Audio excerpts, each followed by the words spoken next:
여러분은 부요한 사람입니까? 네. 우리 믿음으로 고백해 보죠. 저는 부요한 사람입니다. 아멘. 부요하다는 말의 그 근거가 그 기준이 무엇이냐에 따라서 부요하다는 것이 조금 달라지기는 할 겁니다. 사실은 부요하다, 넉넉하다, 풍성하다 이것이 꼭 물질적 돈에 의한 것만이 아니라 그 사람의 삶의 모든 부분 가운데 여러 부요한 풍성함이 있는데 요즘에는 너무 물질적인 것, 돈에만 그 기준을 삼고 있는 것을 봅니다. 오늘 말씀을 통해서 예수님이 우리에게 어떤 것이 부요한 것이 옳은가를 가르쳐 주시는데 예수님이 가르쳐 주시는 대로 하나님에 대하여 부요한 자로 사는 저와 여러분 되기를 축복합니다. 사실 오늘날 많은 부분의 사람들이 돈이 많고 다른 모든 건 빈곤한 사람들이 있는데도 불구하고 돈이 많은 것 하나만을 부요함의 기준으로 삼고 사는 안타까운 일들을 봅니다. 예전에는 억대 부자라고 했습니다. 1억 이상만 그 현금이 있으면 그때는 은행의 금리가 상당히 높을 때니까 그 은행에서 나오는 이자만으로도 평생 살 수 있다고 말하던 때가 있었습니다. 지금은 그렇지는 않겠죠. 은행 이율이 그때보다 훨씬 낮고 은행에 나오는 이자로 살기는 어려운 시대입니다. 또 억대 부자라는 말도 이제는 부족해서 이제 밀리오네어, 또 그냥 억 정도가 아니라 수십억, 수백억 그 정도 돼야 부자다 이렇게 말하는 시대를 살아가고 있습니다. 시대마다 지역마다 이 부요함에 대한 기준도 다 다른 것을 봅니다. 사람의 마음에 그 욕심이라는 것이 있기 때문에 그 어느 누구도 나는 부요한 자다 쉽게 말할 수는 없을 것 같습니다. 나는 부요한 자다. 어느 정도 재산이 있을지라도 더 많은 사람 앞에서는 나는 어떤 사람입니까? 여전히 부족하기 때문에 그렇습니다. 사람에게는 욕심이 있고 그 욕심이라는 것이 있기 때문에 그 어느 누구도 나는 부요한 사람이다 쉽게 말하지는 못합니다. 더구나 부요함에 대한 그 기준이 다른 모든 것이 빈곤하면서 돈만 많다고 과연 그 사람을 부요한 사람이라고 할 수 있을지 우리가 그 기준에 대해서도 다시 생각해 보아야 합니다. 오늘 말씀에 무리 중에 한 사람이 예수님께 나와서 말합니다. 선생님, 내 형을 명하여 유산을 나와 나누게 하소서. 선생님에게 재산 문제를 논의합니다. 이게 사실은 선생님, 그 당시에는 랍비라고 불렀죠. 랍비에게 이 재산 문제를 논의하는 것은 그다지 이상한 문화는 아니었습니다. 당시에 율법이 있고 그 율법을 적용하는 부분에 있어서는 랍비 선생님들에게 물어보기도 한 것을 봅니다. 신명기에도 그런 이야기가 나옵니다. 신명기 21장에 어떤 얘기가 나오냐면 어떤 사람이 두 아내를 두었는데 하나는 사랑을 받고 하나는 미움을 받다가 그 사랑을 받는 자와 미움을 받는 자가 둘 다 아들을 낳았다 하자. 그 미움을 받는 자의 아들이 장자이면 자신의 소유를 그의 아들들에게 기업으로 나누는 날에 그 사랑을 받는 자의 아들을 장자로 삼아 참 장자 곧 미움을 받는 자의 아들보다 앞세우지 말고 반드시 그 미움을 받는 자의 아들을 장자로 인정하여 자기의 소유에서 그에게는 두 몫을 줄 것이니 이렇게 이야기합니다. 아주 사소한 아주 구체적인 부분이죠. 사랑을 받는 자와 미움을 받는 자가 있다고 해서 사랑받는 자에게 더 혜택을 줄 것이 아니라 그것을 공평하게 하라 이런 얘기가 나옵니다. 또 민수기 27장에는 그런 이야기들이 나옵니다. 그 하나님 앞에서 고라의 자손들이 범죄함으로 말미암아 어떤 범죄를 했냐면 모세만 지도자냐 하고 그것에 대해서 반기를 들었습니다. 그 일로 말미암아 땅이 갈라져서 고라 자손들이 다 죽게 됩니다. 그런데 그 남아 있는 고라의 딸들이 모세 앞에 와서 상소를 하는 겁니다. 아들이 없다고 해서 우리에게 유산을 물려주지 않을 것은 안 됩니다. 우리 딸들이 있을지라도 우리에게 유산을 물려주옵소서 그렇게 이야기를 합니다. 그래서 여호와께서 말씀하셔서 그들의 말이 옳으니 그들의 아버지 형제 중에서 그의 기업을 받게 하되 아들이 죽고 없으면 그의 기업을 그의 딸들에게 돌릴 것이요 하면서 그 법을 구체적으로 하는 것을 봅니다. 이처럼 랍비에게 선생에게 이 구약의 율법 그 토라를 어떻게 구체적으로 적용할까 하는 것에 있어서는 그 랍비들 선생을 통해서 이것을 가르쳐 준 것을 봅니다. 그런데 이 사람의 문제는 뭐냐면요, 그것을 물어봤다는 게 문제가 아니라 예수님을 랍비로 이해했다는 겁니다. 예수님을 선생님으로 이해했다는 겁니다. 왜냐? 예수님은 메시아이신데, 예수님은 하나님이신데, 예수님은 우리의 구원자이신데 그 예수님을 보통의 랍비, 보통의 선생님으로 인정했다 하는 것이 이 질문한 사람의 문제인 것입니다. 오늘날 우리에게도 그런 부분들이 있습니다. 예수를 믿기로 작정하면서, 교회 다니기로 작정하면서 그래도 사람이 종교 하나는 있어야 되지 않겠어? 하면서 기독교를 선택하는 경우가 있습니다. 또 어떤 경우에는 그래도 교회가 올바른 일을 가르치잖아, 도덕적으로 잘 살도록 가르치잖아, 그렇기 때문에 우리 자녀들은 교회로 보낼 거야 하면서 자신의 자녀들을 교회로 보내는 경우가 있습니다.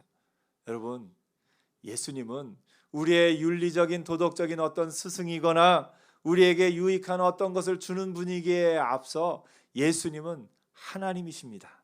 아멘. 예수님은 하나님이시며 예수님은 우리의 유일한 구원자가 되십니다. 그 예수님으로 말미암아 우리가 구원을 얻고 그 예수 그리스도의 보혈의 공로로 말미암아 우리가 하나님의 자녀가 되었습니다.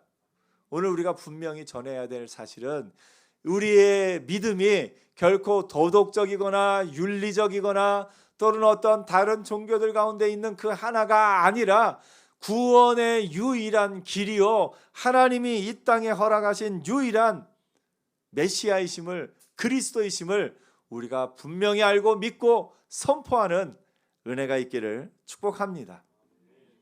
예수님도 이것에 대해서 분명히 하십니다. 이 사람아, 누가 나를 너희의 재판장이나 물건 나누는 자로 세웠느냐 하시고는 그 사람의 마음에 그 질문에 있는 그 본질을 꿰뚫고 그들의 그런 어떤 부요함에 대한 그 관점 자체를 바꿔주십니다. 예수님이 뭐라고 말씀하시냐면 삼가 모든 탐심을 물리치라. 사람의 생명이 그 소유의 넉넉함에 있지 아니하니라, 이렇게 말씀하십니다. 사람의 소유의 넉넉함에 그 생명이 있지 아니하다. 모든 탐심을 물리치라, 이 말씀 가운데는 부요함에 대한 우리의 잘못된 기초, 어떻게 해서든지 많은 물질을, 많은 것을 얻어야만 그 가운데 부요함이 있고 그 가운데 행복이 있고 그 가운데 내가 살아가는 삶의 이유가 있다고 생각하는 모든 기준들이 잘못되었음을 가르쳐주고 계십니다. 탐심을 버리는 것이 그 출발점입니다. 왜냐하면 사람의 탐심은 끝이 없습니다. 사람으로 하여금 만족함을 모르고, 또 더 나아가 사람의 탐심은요, 사람을 사랑하는 것을 그치게 만듭니다. 원래요, 돈은 사용하는 거고 사람은 사랑해야 됩니다. 아멘. 돈을 뭐 하고요? 돈을 사용하고 사람을 사랑하고. 그런데 탐심이 그 마음에 들어오게 되면 돈을 사랑하게 됩니다. 돈을 사랑하면서 사람을 사용합니다. 내 유익을 위해서 사람을 이용하고 사용하고, 내 유익에 해당이 되지 않을 때는 사람을 가차없이 끊어버리고 내 유익을 위해서만 사람들을 만나는 그런 것이 이 탐심의 끝인 것을 보게 됩니다. 여러분, 항상 기억하세요. 사람을 사랑하고 돈을 사용하고, 이것을 거꾸로 해서 이 세상에는 돈을 사랑해서 사람을 사용하는 사람들이 너무도 많습니다. 때로는 이 세상 가운데 사람들의 그런 어떤 것을 옳은 일을 한다고 자신을 포장하면서 사람을 사용해서 악한 일을 하는 사람들이 또 많은 것을 봅니다. 결코 돈은 사랑의 대상이 될 수 없습니다. 사람이, 하나님이 너의 하나님을 사랑하라, 그리고 내 이웃을 내 몸과 같이 사랑하라 하셨으니 사람을 사랑해야 할 줄 압니다. 오늘 여러분, 예수님의 말씀대로 우리가 부요함의 기준을 바로 세우는 가장 첫 번째 길은 뭐냐면 탐심을 버리는 겁니다. 탐심을 버리는 것. 탐심은 무엇입니까? 돈을 사랑하는 것이고, 이미 있음에도 더 많이 가지려고 하는 것이고, 이미 나에게 충분함에도 더 많은 것을 얻으려고 하는 그것이 탐심입니다. 오늘 여러분, 내게 탐심이 있는지 아닌지 그걸 기준을 이렇게 좀 보면, 여러분 물건을 사고 돈을 쓸 때 그런 게 있습니다. 니드가 있고 원트가 있고 디자이어가 있다 이야기를 합니다. 니드는 우리 삶에 꼭 필요한 겁니다. 그거는 꼭 사야 되는 겁니다. 우리 삶에 꼭 필요한 것을 사는 것은 당연히 사야죠. 그것 자체가 죄가 되지 않습니다. 근데 원트가 있어요. 꼭 사야 되는 것인데 그 중에서는 조금 더 좋은 제품, 예를 들면 가방을 사야 되는데 가방 중에서는 그래도 조금 더 튼튼하고 조금 더 예쁘고 조금 더 이렇게 오래 쓸 수 있는 그런 제품을 사고 싶다. 그거는 원트예요. 니드가 있고 원트가 있습니다. 그런데 디자이어가 있어요. 디자인은 욕망이에요. 욕심, 약간의 탐욕이 감행된 건데요. 이건 뭐냐면 그 가방이 실제로 나에게 필요하지 않음에도 불구하고 남들 앞에 과시하기 위해서 그냥 어떤 정도의 품질 정도가 아니라 아주 비싼, 남들 앞에 드러내기 위해서 그것을 사는 것, 그것이 디자이어인 것을 보게 됩니다.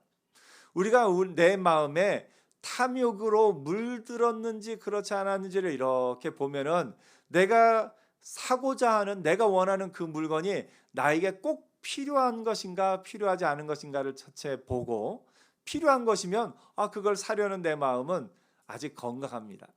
그런데 필요한 것인데 조금 더 좋은 것을 사고 싶다? 그것까지는 아직 우리의 삶에 건강한 겁니다. 그런데 내한테 필요하지도 않고 내가 원하는 것도, 내가 하는 것 중에 조금 더 좋은 정도가 아니라 남들에게 보이기 위해서 그것을 사야 한다? 이것은 우리가 우리 자신을 다시 한번 돌아볼 필요가 있습니다.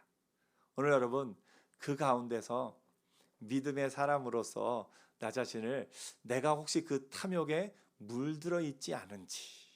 근데 사람은 한두 번쯤 그 탐욕의 마음을 누구나 가질 수는 있습니다. 그래서 그것을 원할 수 있어요. 또 그것을 얻을 수 있습니다. 그러나 그것에 계속해서 중독되어서 계속해서 그것만을 쫓으며 다른 사람 앞에 보이는 나의 모습만을, 그런 것만을 쫓으며 사는 것, 그것이 우리의 마음이 병들어가는 것을 보게 됩니다. 오늘 여러분, 탐욕을 버리는 은혜가 있기를 축복합니다. 탐욕을 버리면서 사람의 생명이 그 소유에 넉넉한 데 있지 않다라고 예수님이 말씀하십니다. 그러면서 예수님이 한 부자의 비유를 듭니다. 부자가 소출이 풍성해서 이제 곡식 쌓아둘 것이 없으니 하면서 그 곡간을 헐고 새로운 곡간을 짓습니다. 그러면서 부자가 내 영혼에게도 이제 쓸 물건을 많이 쌓아뒀으니 평안히 씻고 먹고 마시고 즐거워하자 하면서 이야기를 합니다. 이 부자의 말을 이렇게 예수님이 하시는 가운데 부자의 가장 큰 문제점이 뭔지 아십니까? 오늘 이 본문을 잘 읽어보면요, 부자의 말을 잘 분석해 보면 그게 나옵니다. 뭐냐면 나라는 단어가 많이 들어갑니다. 보십시오. 한 부자가 이야기를 합니다. 내가 곡식을 쌓아둘 것이 없으니 어찌할까 하고 또 이르되 내가 이렇게 하리라. 내 곡간을 헐고 더 크게 짓고 내 모든 곡식과 물건을 거기 쌓아두리라 하면서 나. 여러분, 이 모든 것을 풍성하게 하신 분이 누구십니까? 하나님이시에요. 하나님이 좋은 것을 주셨는데 그 좋은 것을 하나님 삼아 버린 거예요. 하나님이 주신 부요함을, 물질을, 그것을 하나님 삼아 버리고 그것이 내 것인 양 살아가는 것을 봅니다. 더 나아가서 하나님이 물질을 풍성하게 주셨을 때는 사실은 이웃의 복도 있습니다. 여러분, 하나님이 여러분에게 주신 모든 물질에는 이웃의 몫이 있습니다. 하나님이 내 이웃을 내 몸과 같이 사랑하라 하신 말씀 가운데는 내게 주신 물질 가운데 내 이웃에 대한 몫이 있습니다. 그래서 제가 아이들에게 용돈을 주면서 이야기를 합니다. 너희들 친구하고 같이 사 먹었을 때는 용돈을 영수증을 꼭 가지고 와라. 친구와 함께 사 먹은 건 용돈 이외로 내가 별도로 주겠다. 그래서 아이들에게 하나님이 주신 물질 가운데는 친구들을 위한 몫이 있음을 분명히 좀 가르쳐 주고 싶은 마음이 있어서 그렇게 했습니다. 그래서 아이들이 자신이 받은 용돈으로 과자를 사 먹고 할 때라도 친구에게 무언가를 사주었을 때는 영수증을 가져오면 제가 그 용돈에 플러스로 더해서 그것을 더해 줍니다. 오늘 여러분, 하나님이 우리에게 주신 물질 가운데는 이웃을 위한 몫이 있음을 기억하며 살기를 축복합니다. 그런데 이 부자는 크게 다 내 것이다, 내 것이다, 내 것이다 하면서 나라는 단어를 중심으로 나 중심으로 살아갑니다. 욥기에는 이렇게 얘기합니다. 만일 내가 내 소망을 금에다 두고 순금에게 너는 내 의뢰하는 바라 하였다면, 내가 만일 재물의 풍부함과 손으로 얻은 것에 그것으로만 기뻐하였다면 그것도 재판에 회부할 죄악이니 내가 그리하였으면 위에 계신 하나님을 속이는 것이리라. 하나님이 주신 물질을 하나님 삼아서 그것을 내 것이라 그것만 바라보며 산다면 그것도 죄악이다라고 욥이 고백하고 있는 것을 봅니다. 믿음은 뭐냐면요, 고개를 돌리는 겁니다.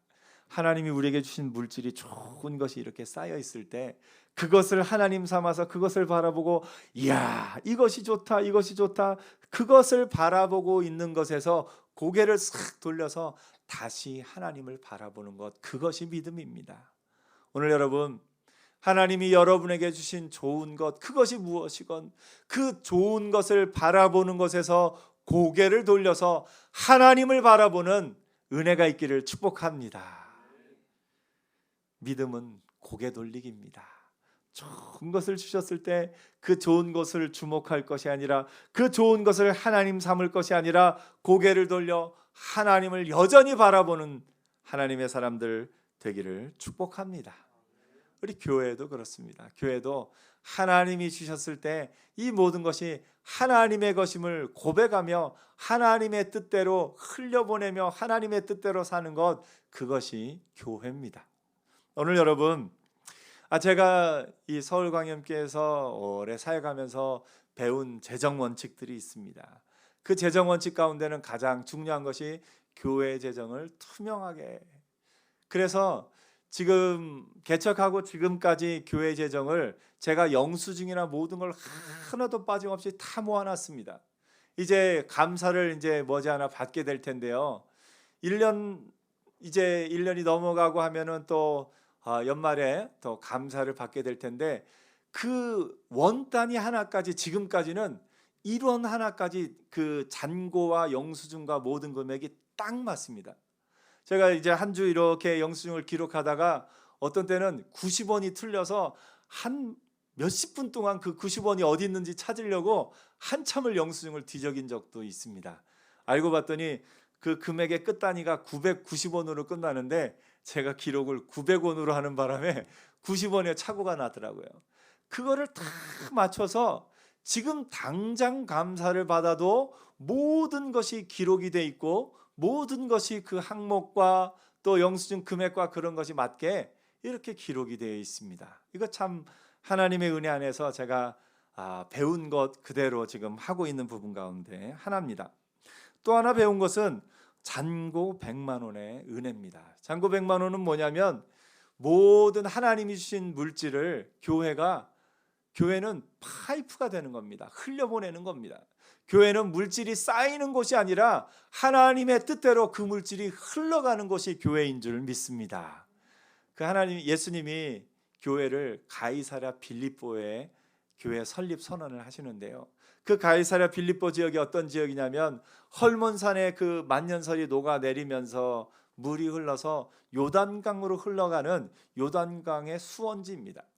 근데 물이 이렇게 솟아나는데 그 물이 좋다고 그 옆에 댐을 만들어서 그 물을 가둬두면 물이 처음에는 점점 차오르다가 그 물에 쌓인 것이 어느 정도 한계에 이르면 어떻게 됩니까? 그 물은 거기서 물이 솟아나오지 못하고 다른 곳으로 물이 솟아나옵니다.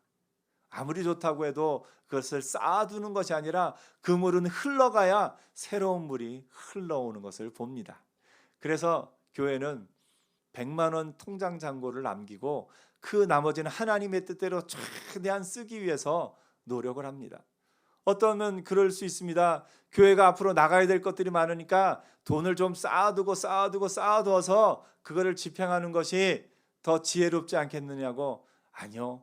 하나님을 믿는 믿음 안에서는 또 흘려보내고 할 때 하나님이 여전히 채워주시는 은혜가 있는 줄 믿습니다. 그래서 지금까지의 은혜는 뭐냐면요, 매주 통장 잔고가 100만 원을 넘게 남기지도 않았는데 마이너스가 된 적도 없습니다. 하나님이 채워주시고 공급하여 주신 줄 믿습니다.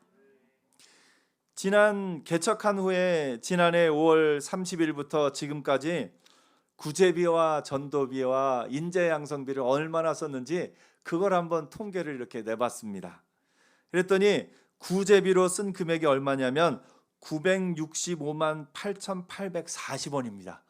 우와, 대단하지 않습니까? 하나님이 하셨습니다. 우리 감사와 영광의 박수를. 아니 개척교회가 구제비로 또 국내로 해외로 965만 원 8,840원을 쓸 수 있다는 게 얼마나 감사한 일인지 모릅니다. 전도비를 얼마 썼는가 봤더니 699만 7,350원을 썼습니다. 와, 이것도 대단합니다. 하나님이 우리 감사와 영광의 박수를 또 올리죠. 또 구제비, 전도비, 인재양성비까지 다 합했더니 구제, 전도, 장학 이 세 가지에 2,400여만 원을 벌써 지금 1년이 아직 안 됐는데 하나님이 쓰게 하셨습니다. 하나님이 우리 교회를 통해서 이 돈이 흘러갈 때에 그곳에서 하나님의 생명의 역사들이 지금도 나타나고 앞으로도 나타나게 될 줄 믿습니다. 성경이 가난한 자는 복이 있나니 하나님의 나라가 그의 것이며 말합니다. 가난한 사람은요, 소유가 적은 사람을 말하는 게 아닙니다. 가난한 사람은 어떤 사람이냐면 소유가 없는 사람이에요. 그렇다고 그래서 그것을 무소유라고 말할 것이 아니라 사실은 우리의 믿음의 고백은 뭐냐면 무소유가 아니라 신소유입니다. 신소유. 모든 것이 하나님의 것입니다. 내 것이 없고 모든 것이 하나님의 것입니다. 우리가 11조를 드릴 때 고백하는 것은 뭐냐면 하나님이 우리에게 주신 것을 대표로 하나님 앞에 드리면서 이 나머지 것도 다 누구의 것임을 고백하는 겁니까? 하나님의 것임을 고백하는 겁니다. 내 것이 하나도 없이 모든 것이 하나님의 것입니다. 그러면 이제 받는 은혜는 뭐냐면 아이고, 하나님 돈으로 밥을 먹네요. 하나님 돈으로 옷을 사 입네요. 하나님 것으로 자녀를 교육시키네요. 하나님의 그 돈으로 우리 가족들이 행복을 누리며 사네요. 여러분, 여러분의 삶의 모든 것이 하나님의 것으로 풍성하게 누리며 사는 은혜가 있기를 축복합니다. 그래서 우리는 무소유가 아니라 신소유, 모든 것이 하나님의 것임을 고백하며 사는 삶입니다. 내 것이 없습니다. 내 것이 없이 다 하나님의 것입니다. 그런데 그 하나님이 내게 허락하신 것으로 내 삶을 풍성하게 채우며 삶이 얼마나 감사한 일입니까? 오늘 여러분, 모든 것이 하나님의 것임을 고백하는 자가 진정 가난한 자입니다. 그래서 여러분, 내 것이 적은 정도가 아니라 내 것이 없는 자로 사는, 모든 것이 하나님의 것임을 고백하며 사는 하나님의 사람들 되기를 축복합니다. 자신의 재물에 의지하여 사는 자에 대해서 성경은 여러 군데서 이렇게 이야기합니다. 그가 비록 은을 티끌같이 쌓고 의복을 진흙같이 준비할지라도 그가 준비한 것을 의인이 입을 것이요 그의 은은 죄 없는 자가 차지할 것이며. 많은 사람이 아무리 자신의 욕심대로 아무리 많이 쌓을지라도 그것을 그가 죽을 때 가지고 갈 수는 없습니다. 우리 장례식 때 받는 은혜가 있지 않습니까? 사람이 이 세상을 떠날 때는 주머니 없는 한 벌 수의 옷을 입고 떠난다, 우리가 비유로 말합니다. 수의에는 주머니가 없습니다. 우리의 인생에 참 많이 내 주머니에 얼마나 많은 것을 채우려고, 주머니에 많은 것을 채우려고 살아가지만 막상 이 세상을 떠날 때는 그 주머니 없는 옷을 입고 이 세상을 떠날 수밖에 없다, 그렇게 우리가 비유로 말하기도 합니다. 성경은 자신이 아무리 많은 것을 쌓을지라도 이 부자의 비유에서 보았던 것처럼 그 모든 것을 자신이 이 세상을 떠날 때 가지고 갈 수 없음을 분명히 말하고 있습니다. 야고보서는 이렇게 말합니다. 들으라 부한 자들아, 너희에게 임할 고생으로 말미암아 울고 통곡하라. 너희의 재물은 썩었고 너희 옷은 좀 먹었으니 너희의 금과 은은 녹이 슬었으니 이 노익이 너희에게 증거가 되며 하면서 그 부요함, 이 세상의 물질만을 가지고 그 부요함을 삼는 사람이 그 어떻게 될 것인가를 말합니다. 예수님이 말씀하신 것은 부 자체가 나쁘다고 말하는 것이 아닙니다. 그것은 부를 대하는, 물질을 대하는 사람들의 마음, 사람의 태도, 그것이 내 것이 아니라 하나님의 것임을 고백해야 된다 하는 부분을 말씀하고 있는 겁니다. 마태복음에서는 이렇게 말합니다. 너희를 위하여 보물을 땅에 쌓아두지 말라. 거기에는 좀과 동록이 해하며 도둑이 구멍을 뚫고 도둑질하느니라. 오직 너희를 위하여 보물을 하늘에 쌓아두라. 거기는 좀이나 등록이 해하지 못하며 도둑이 구멍도 뚫지 못하고 도둑질도 못하느니라. 내 보물이 있는 그곳에 내 마음도 있느니라. 이렇게 말씀하고 있습니다. 사도 바울도 이것을 분명히 말합니다. 돈을 사랑함이 일만하게 뿌리가 되나니 이것을 탐내는 자들은 미혹을 받아 믿음에서 떠나 많은 근심으로 자기를 찔렀도다, 이렇게 말합니다. 오늘 여러분, 예수님이 이렇게 21절에 말합니다. 자기를 위하여 재물을 쌓아두고 하나님께 대하여 부요하지 못한 자가 이와 같으리라. 오늘 저와 여러분은 재물의 부요함을 쫓는 사람이 아니라 하나님에 대하여 부요한 자로 사는 은혜가 있기를 축복합니다. 바울이 디모데전서에 결론적으로 이렇게 이야기합니다. 내가 이 세대의 부한 자들을 명하여 마음을 높이지 말고 정함이 없는 재물에 소망을 두지 말고 오직 우리에게 모든 것을 후히 주사 누리게 하시는 하나님께 두며 선을 행하고 선한 사업을 많이 하고 나누어 주기를 좋아하며 너그런 자가 되게 하라. 이것이 장래에 자기를 위하여 좋은 터를 쌓아 참된 생명을 취하는 것이니라. 오늘 여러분, 사람의 생명이 그 소유의 넉넉함에 있지 않습니다. 오히려 그것이 아니라 하나님 앞에서 부요한 자로 사는 자가 진정으로 부한 자임을 예수님이 말씀해 주고 있습니다. 오늘 여러분, 저와 여러분, 모든 것이 하나님의 것임을 고백하며 하나님 앞에 부요한 자로 사는 저와 여러분 되기를 축복합니다. 그런 의미에서 저와 여러분은 어떤 사람입니까? 부요한 사람입니다. 옆에 한번 고백해 보세요. 저는 부요한 사람입니다. 아멘. 오늘 하나님 앞에 나와 예배하는 저와 여러분 모두가 그 부요한 자로 평생을 살게 될 겁니다. 기도하겠습니다.